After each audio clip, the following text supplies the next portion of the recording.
Hello everyone, it's that time of year again.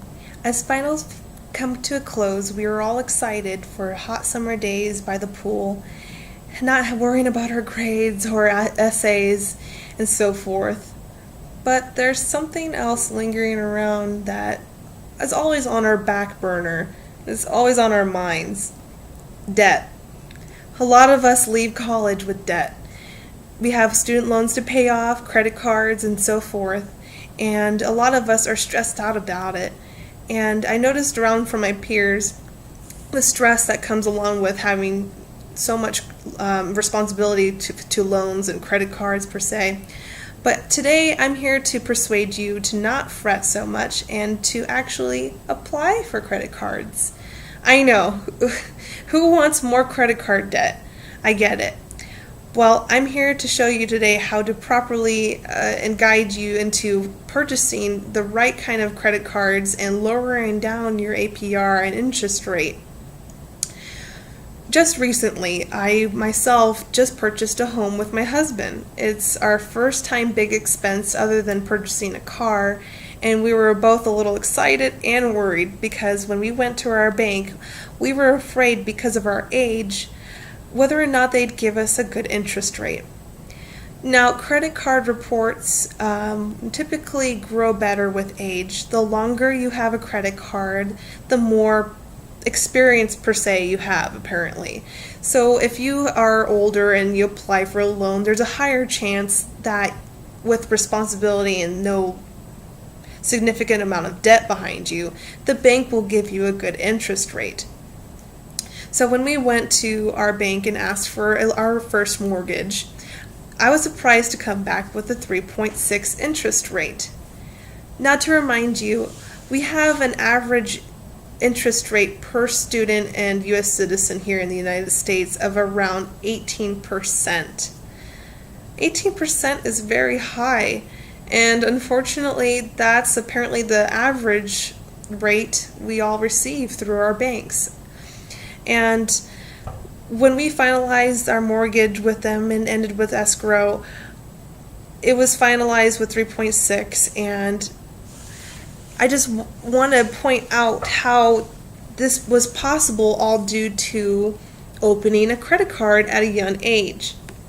Now, my mom taught me when I was very little on how to manage money, and she also pointed out that I needed to get a credit card.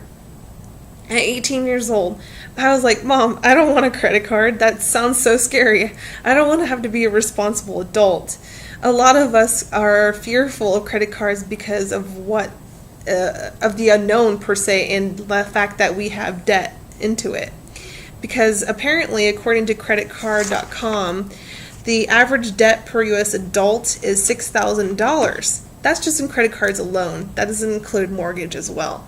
And a lot of us students leave college with a lot of debt as well. Apparently, let's say an average $2,000 per student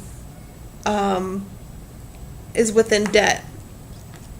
Sorry, I think I said that wrong. I think I was supposed to say that each student leaves college with about $2,000 of debt within just credit cards alone.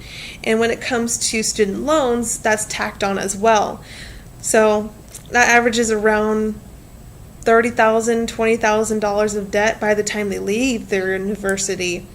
So what I'm going at here is the importance of getting a good interest rate and APR at a younger age. That way, when we go to college and we leave college, we have a lower interest rate and we are able to pay off our loans quicker. So by purchasing a card at a younger age, you get more experience. The longer you have the card open with the bank, the more experience per se you have. So that's called credit card history. On top of that, making payments is a big issue as well. You got to make sure to never miss a payment. Missing a payment will dock points. It's kind of like a point system the way they look at it. If you've ever logged into freecreditkarma.com or gone on the Equinox site and requested your free credit report, you'll notice they have a scale of either 400 to 800. and they'll have either in red or green.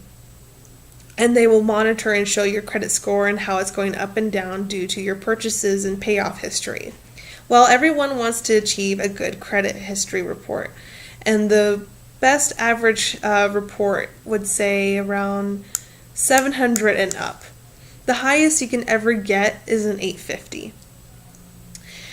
And with a higher credit card report, the more of a lower interest rate you'll receive. For example, let's say your first credit card you want to open up was with a gas company. That way you can put your gas on the credit card instead. This can be built up over time by simply making sure that you pay it off with the income you already have. You can purchase the gas by using your credit card and then let it sit for a few days and then pay it off with the income you received from your job. If you continuously do this for a few months or a few years, this will create a credit report and show that you have been responsible paying these off.